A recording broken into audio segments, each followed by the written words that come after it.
The invitation was thick, expensive, and addressed to both of us. My name was written first. That should have been my warning. The card announced an engagement party. Gold lettering, elegant font, a venue overlooking the city. At the bottom, a single line stood out. "We can't wait to celebrate this new chapter with you." New chapter. I looked at my husband across the kitchen table. He was scrolling on his phone, pretending not to notice my silence. "Whose engagement?" I asked. He didn't look up. "Mine," he said casually. "And hers." The words landed softly. Too softly. I waited for the joke, the explanation, anything. Instead, he finally looked at me and smiled, relieved, almost proud. "I was going to tell you properly," he said. "But this feels cleaner." Cleaner.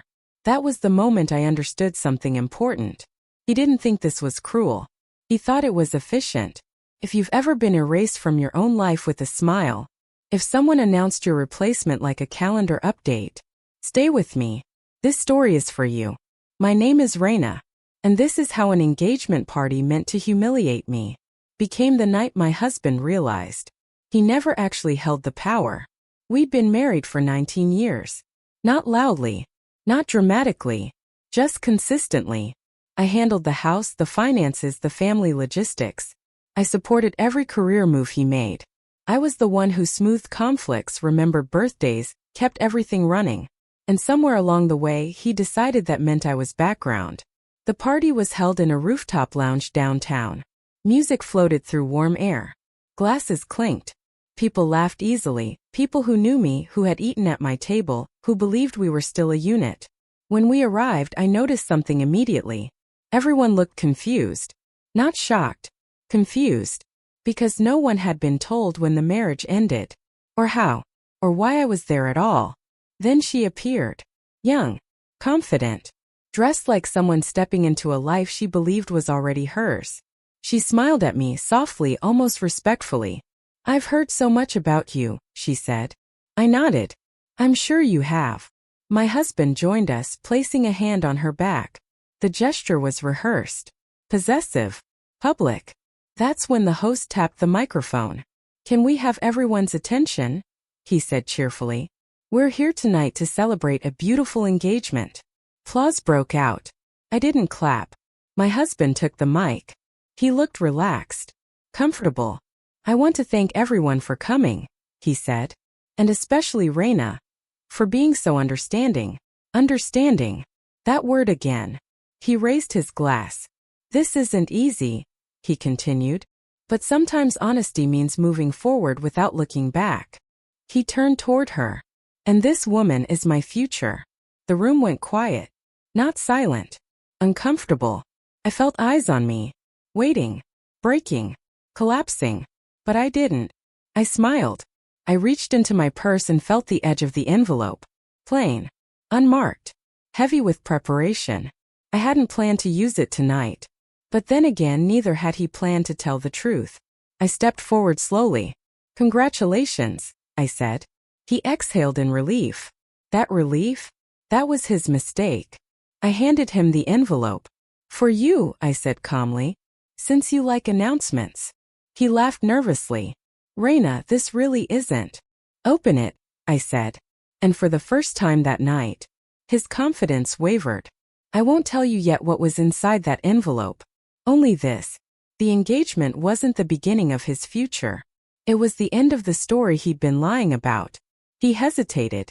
Just for a second. But hesitation is loud when a room is watching. My husband opened the envelope slowly, still smiling, still playing the role. The music in the background faded as if someone had turned the volume down on the night itself. He pulled out the first page. His smile thinned. The second page. His shoulders stiffened. By the third, the color drained from his face. "What is this?" he asked, forcing a laugh that didn't land. I stayed where I was. Calm. Still. "It's what you forgot I handle," I said softly. "Details." The people closest to us leaned in. Not rudely. Instinctively. Truth has gravity. Inside that envelope were copies, clean, organized, impossible to deny. Account statements showing the money he'd been moving for months. A lease agreement in his name. dated long before he claimed our marriage had ended. Printed messages where he promised her a future while assuring me nothing was wrong. And a notarized document from my attorney confirming I'd already filed, weeks earlier. He looked up at me, eyes wide. You planned this? I tilted my head slightly. You planned an engagement, I replied. I planned protection. The woman beside him, his fiancée, stepped back, confused. You told me everything was settled, she said quietly. You said she knew. I met her eyes, not unkindly. He told you what made it easier, I said.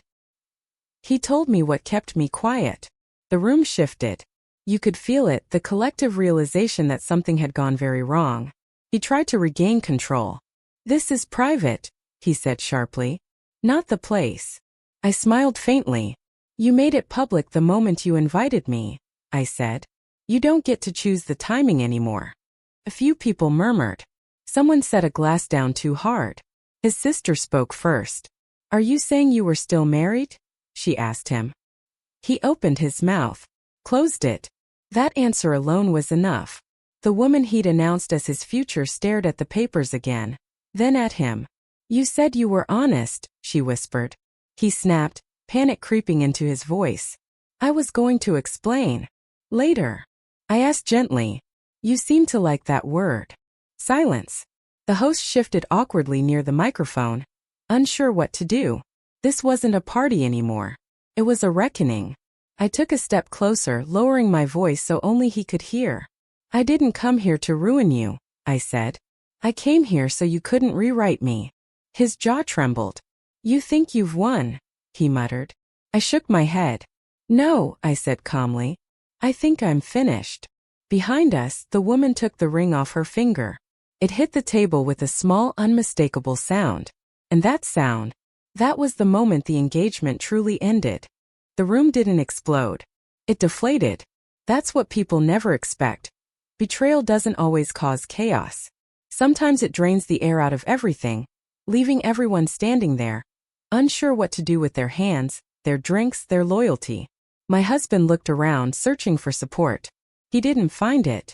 People avoided his eyes.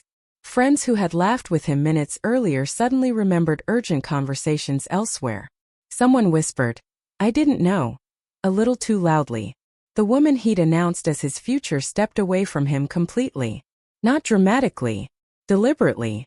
I need some air, she said, not to him but to the room. She didn't ask permission. She just left. That, more than anything, rattled him. He tried to recover.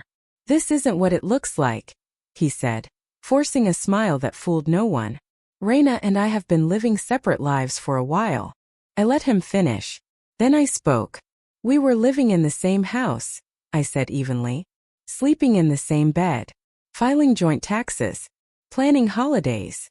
I paused. If that's separate, I'd hate to see what together looks like. A few people shifted uncomfortably.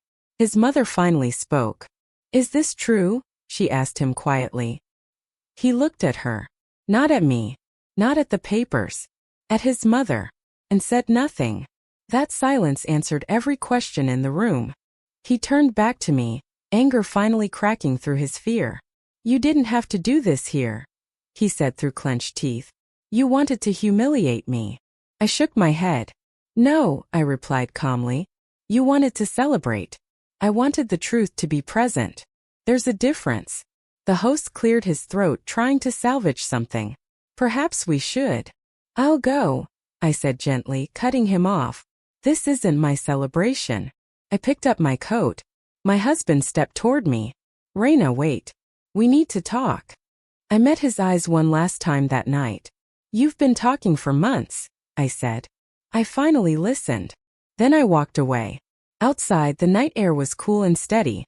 I stood there for a moment, breathing, feeling something unexpected settle into my chest. Relief. Not because it was over, but because the pretending was.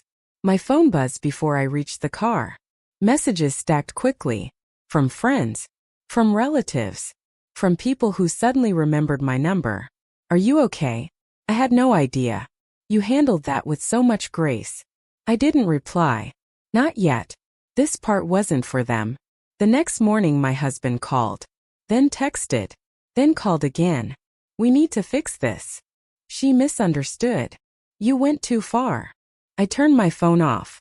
Some conversations end when trust does. By afternoon, his sister came by. She sat at my kitchen table, the same table where we'd shared birthdays and secrets. He told us a different story, she admitted quietly. He said you knew. That you'd agreed. I nodded. That's the version he needed to believe. She sighed. I'm sorry. I believed her. 2 days later, my attorney forwarded me a message. His lawyer had reached out. They wanted to talk options. Options? I smiled faintly. That was fast. The engagement party photos never made it online. People didn't post them. They didn't tag anyone. They quietly disappeared. That's how reputations start to crack. Not with scandal but with silence. That evening I packed a small bag. Not because I was leaving my life, but because I was stepping out of a story that no longer included me. I left a note on the counter. I'm choosing peace.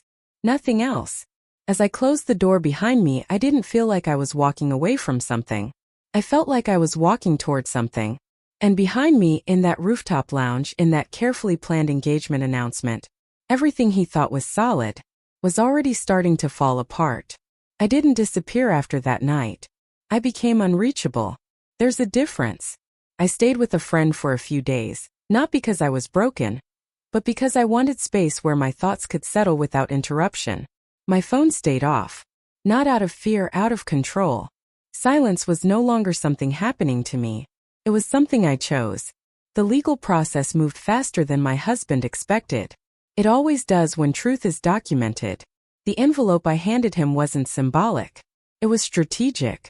Financial records showed he'd been moving money long before he claimed we were over. Contracts proved overlapping timelines. Messages contradicted every version of his story. There was no room for performance anymore. Just facts. He asked to meet one last time. Closure, he said. We met in a quiet cafe in the middle of the afternoon. No audience, no stage. He looked tired. Smaller than the man who once stood confidently with a microphone announcing a future that didn't belong to him. I never thought you'd do this, he said. I didn't either, I replied calmly. But I never thought you'd introduce my replacement while I was still your wife. He looked down. I didn't want to hurt you. I nodded. I believe that, I said. I just don't believe you wanted to stop. That ended the conversation. The settlement was fair. Not punishing. Not generous. Accurate. The house stayed with me. The shared accounts were corrected. The hidden expenses were accounted for. He didn't argue.